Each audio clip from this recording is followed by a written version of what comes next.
Despite what the media is reporting, no one can deny that the live action remake of Snow White is doing poorly at the box office. Even if you believe Disney's propagandized number for their budget, which they are claiming is a little over 200 million, when in fact most estimates say it was probably closer to 400 million, it is not doing well. In fact, it flopped in China, one of Disney's biggest markets. Now that the movie has had its opening weekend and it's going into its second, which it might be saved by word of mouth, but no one really believes that. The question on everyone's mind is who is to blame for this failure? 'Cause I've been living life right like I could just die any minute, going for a ride down the side. Hi everyone, my name is Jacob Berry. Welcome to the StudioJake vidcast where I talk about all things pop culture. Be sure to like, share, subscribe, and if you're watching on YouTube, ring that little bell so you get notifications when I post a new vidcast and consider becoming a channel member.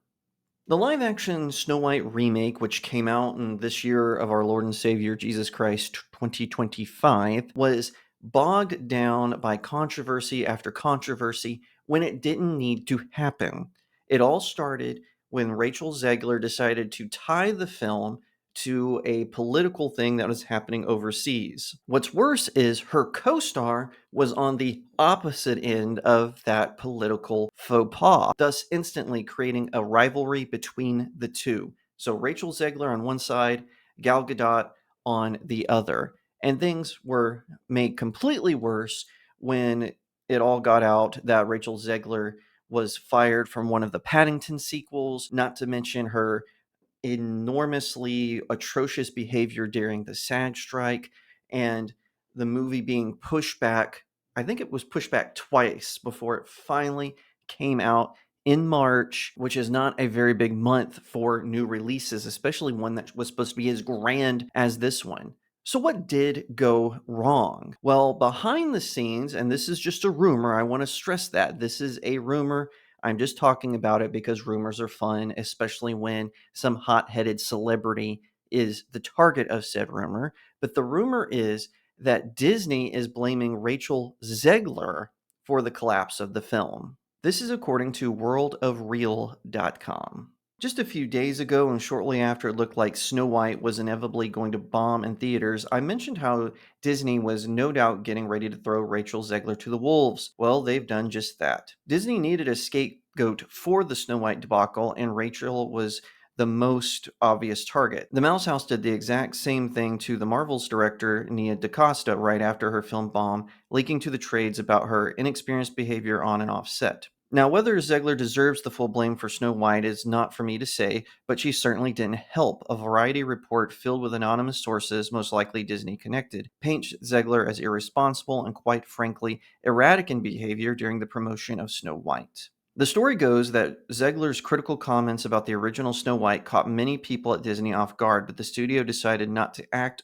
up on it due to the free speech lawsuit that had been recently thrown at them by fired Mandalorian star Gina Carano. However, after Zegler hit the stage at Disney's D23 fan event to introduce the first official trailer of Snow White, she quickly posted on X thanking supporters only to conclude with, "And always remember, free Palestine." Many inside Disney expressed shock that Zegler would hijack the promotion of their $270 million film with a political statement. A Disney executive raised the studio's concern with Zegler's team, while the film's producers Mark Platt flew to New York to speak directly with her, but Zegler stood her ground and the post remained. And it's still up, by the way. Behind the scenes, Variety's Disney sources go on to insinuate that Zegler's comments caused death threats towards Zegler's co-star Gal Gadot, who is Israeli, to Spike, which led to Disney having to pay an additional security for the mother of four. She didn't understand the repercussions of her actions as far as what that meant for the film, for Gal, for anyone, says one insider. Things only worsened the following months. Only days after Donald Trump won the presidency in November, Zegler posted "Bleep Donald Trump" and made Trump supporters never know peace. This led to Disney paying for a social media guru to work with Zegler and to vet posts before Snow White opened in theaters. Zegler's comments came only a year after the actress slammed the original 1937 classic Snow White and the Seven Dwarfs as weird and creepy, adding that the character's love interest, the prince, was a stalker. She also described the upcoming remake as PC Snow White. Clearly, something changed in Zegler after Disney's hiring of the social media guru. The Snow White star began to completely reverse course on her previous comments. Not only did she apologize to Trump supporters, but she even went on to compliment her many haters as beautiful and passionate fans. I remember watching this in IRL, and I remember thinking it was weird that she reversed herself, because a lot of times these celebrities don't do that. They just keep their nonsense up. They don't apologize to us normies. They just go about their day. But I guess good for her. Here is my take. I don't think Zegler herself is responsible for the failure of Disney's live action remake of Snow White. I think that she has a majority of the blame just because her behavior was so bizarre, pretentious, self-righteous, etc., that it hurt the film. But Disney itself caused this. When Bob Iger put out the mandate to do these live action remakes, we got two decent ones. Cinderella was certainly well made, and so was Lady and the Tramp, and I get a lot of pushback on the Lady and the Tramp one. And The Lion King made over $1 billion.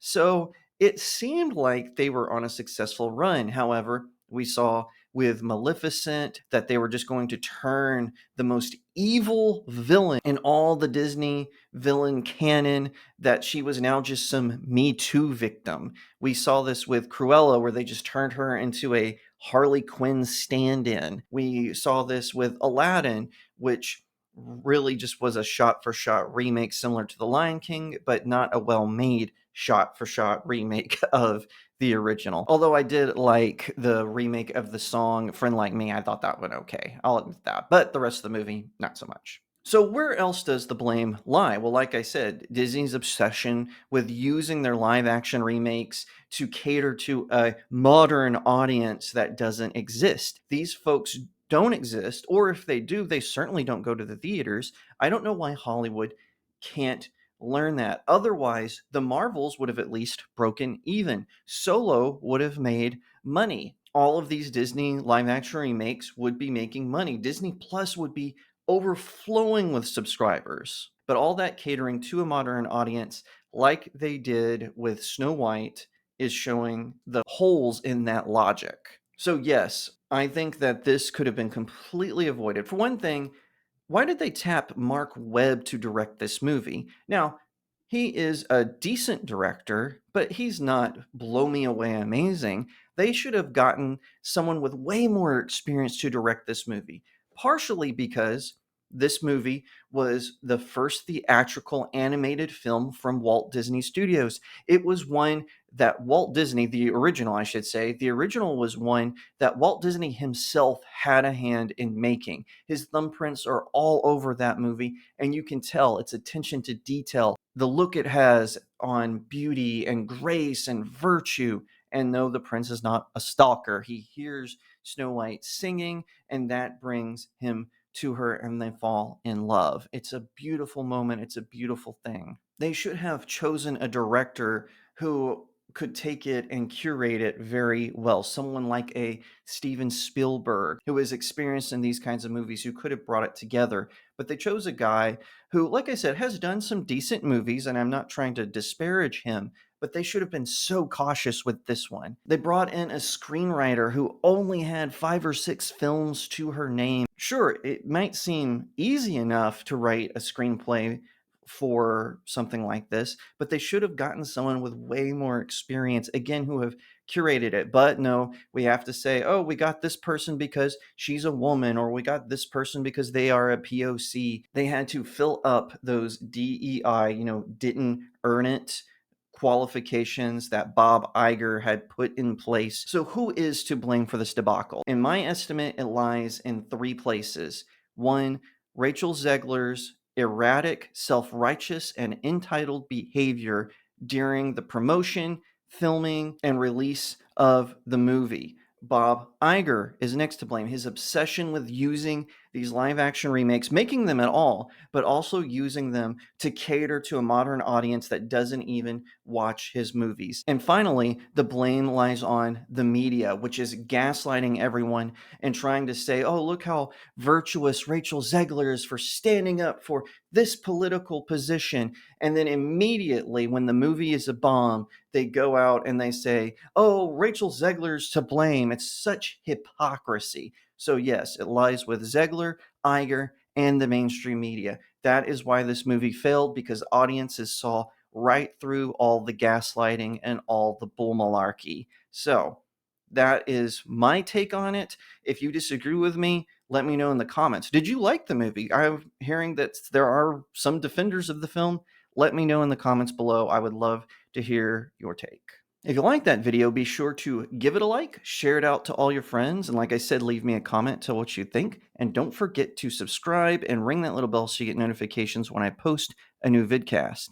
If you're watching on YouTube, consider becoming a channel member. Now, normally this is where I say also check out my website, but I am redesigning it and it's going to relaunch very soon. So I look forward to being able to show you that.